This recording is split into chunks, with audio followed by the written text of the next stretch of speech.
How you going, people? How's it doing? How's everyone doing today? Firstly, if you could like and subscribe and comment on this channel to support it, I really appreciate that. And you can follow me on Instagram below.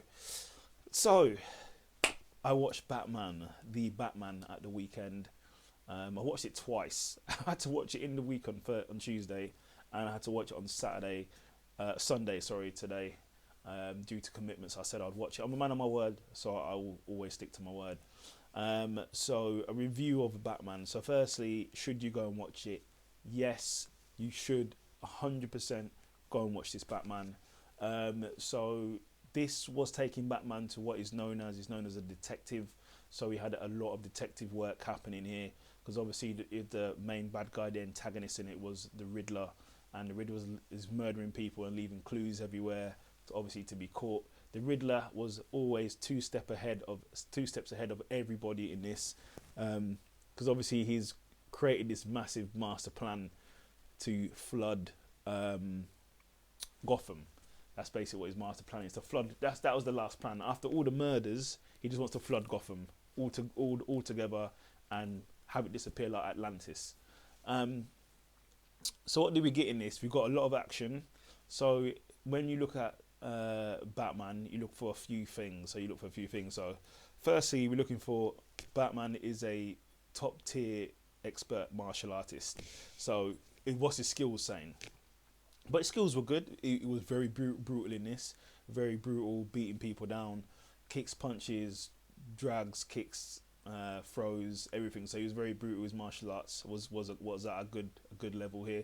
He didn't cross the line. He didn't do anything bad. He didn't kill anyone, and he did reiterate that constantly within the film. No guns. You don't kill people. You're just there to be. You don't kill them. You just knock them the hell out instead, and beat them down to a pulp. Is what you do. You don't kill them. You beat them down to a pulp. So that was in there. So obviously, as I said before, Batman's known as a detective, and that was in there as well. You had the detective aspect, you had the martial arts aspect, the Bat car, the Batmobile. It was like a muscle car, flames coming out the back. It was like a muscle car with like a flame, with like a rocket on the back. No, it was a good car. It was good. I liked it. It was a decent power car. What else? The Batsuit. Yeah, the Batsuit was solid. I like the Batsuit. The Batsuit was good. It wasn't anything too crazy, wasn't anything outlandish. The bat signal on the bat sign on there wasn't too bad either. So yeah, it was a good Batsuit as well. Batman and Bruce Wayne. So the difference with this Batman, as Ben Affleck's Batman, he used the voice distorter. This one didn't have the voice distorter. He just had him talking sort of with a gruff, sort of like Christian Bale, which was fine. You could hear him clearly and understand him clearly, which was good. His Batman was sort of like Batman. I can't really knock it. It was dark. It was gritty. This is actually also a 15 as well. You've got to be 15 and over to watch it, because there was, unlike a lot of Batmans, this is the ones where there's a lot of swearing in and profanity being used. So I was a bit like, oh gosh. So they're using swearing in it. Quite taken back by that, but fair enough. It's a bit of it's a lot more. This is a real Batman. It's like a real life type thing, and this is what I feel where Batman does the best work, when it's as real as it gets, and that is where it's the best. That's where it can be the best. So you had the Dark Knight trilogy, that was near enough near realism, and this was near realism as well. It's like it was real. There wasn't anyone flying or nothing like that. This was real, like as real as it can get. So that I really respected that. Bruce Wayne. The reviews I've heard and other fanatics and people who've watched this film, and I do agree, there wasn't much Bruce Wayne now. Obviously, we know Bruce Wayne's a billionaire philanthropist. He's the face. He's the face of it. He's just the mask, the face to mask Batman. And you really didn't really get much of Bruce Wayne. And the Bruce Wayne we did see, to me, he just seemed like Batman. He had the same angles carried over to Batman as was carried over back to Batman to Bruce Wayne. He just seemed, even the talking in the dialogue, Batman obviously says one or two words here, keeps the conversation short. That's sort of what we was getting with Bruce Wayne as well. He was sort of short dialogue. I think in the next Batman we do need to elaborate more on Bruce Wayne. We need to see Bruce Wayne what I wanted to see, there was a part where the accountants turned up at the house. I wanted to see Bruce Wayne sitting there and talk with the accountant and saw how he interacted and saw, is he like a happy person or what, how it goes. This Bruce Wayne is not a happy camper. He's even arguing with Alfred as well. So he's not happy. But Riddler did good. Riddler obviously murdered quite a few people, set out a lot of riddles to be solved. In the end, he got caught. The guy just looks like some guy. It looks like a librarian basically, and he got caught. And in the end, he attempts to blow up Gotham, like blow up the ports. There's situations. There's parts of Gotham that if you blow it, it will basically flood Gotham. And that's what his ultimate plan was. But obviously, Batman stopped it. Gotham did get flooded, but it wasn't to the effect that the Riddler wanted. We also had Catwoman in there as well. Early version of Catwoman. She's walking around with like a balaclava in her head. She was good. I thought she was great as well. She did a great job in there as well. Martial arts and everything else that she brought to the table. Joey Kravitz, she did really well in it as well. So well done to her. And what else?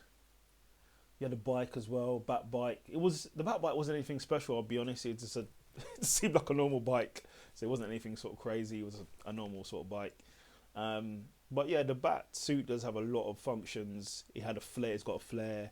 It's got like an adrenaline thing where he pumps it into himself, like Universal Soldier, like some serum that makes him go, rah, you know what I mean? He had that. Multiple different things. But yeah, the Batsuit was good. But overall, solid film. Very solid film. I'll definitely go and watch it. Out of 10, I'll probably get like a 7.58 out of 10. I would give The Dark Knight a 10 out of 10. That's what I'm saying that now. Dark Knight gets a 10 out of 10.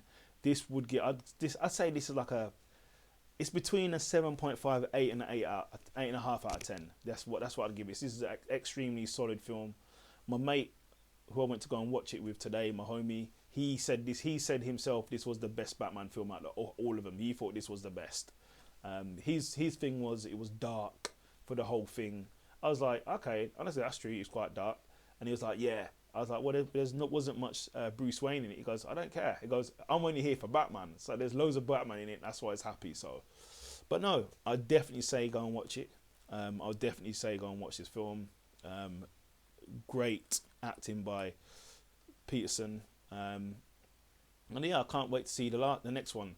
It seemed like right at the end of the film, after the dust settled, it seemed like the Riddler was in prison and he was sitting next to someone who potentially was the Joker.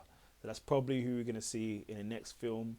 I'm not sure who they're going to use for that one. I really think they should bring back the Joker, Phoenix in the last one. They should bring Phoenix back, who was in it. I think that would push it to a really high level.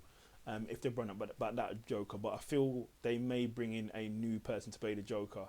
I don't know if that's a good idea. I reckon you've already made ground with Phoenix as Joker. Bring him in to play the Joker and have it both entwine, both like collide like that. That I'm telling you now, that would push it through the roof. But they might bring in a new Joker. I'm not sure what they're gonna do. But I was thinking to myself when I was watching this, there are similarities with Batman, with the Dark Knight, slightly when the perpetrator, the Riddler, is in jail and is interviewed. That's what happened in the Dark Knight. He did interview Joker in the prison cell. I thought, okay, there's a bit of a sort of crossover there.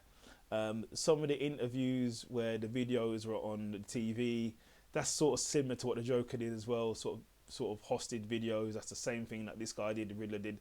So there was a bit of okay. I was like, okay, fine. And the thing is, if they're leading into the Joker, into the next film, it's just going to be sort of similar to the Dark Knight trilogy. It's because the Dark Knight trilogy, obviously you had Ra's al Ghul, Scarecrow, and it's like more of a crime syndicate type thing. This first one was still a crime syndicate thing, but it was run sort of by Riddler. So hopefully, I really don't think they should bring the Joker in next. I think they should probably do it in the last film if they're doing a trilogy of this, but it just makes it a bit more too similar to the Dark Knight trilogy. That's what I was thinking. But overall, great film. Go and watch it. Like and subscribe and leave a comment. Take care.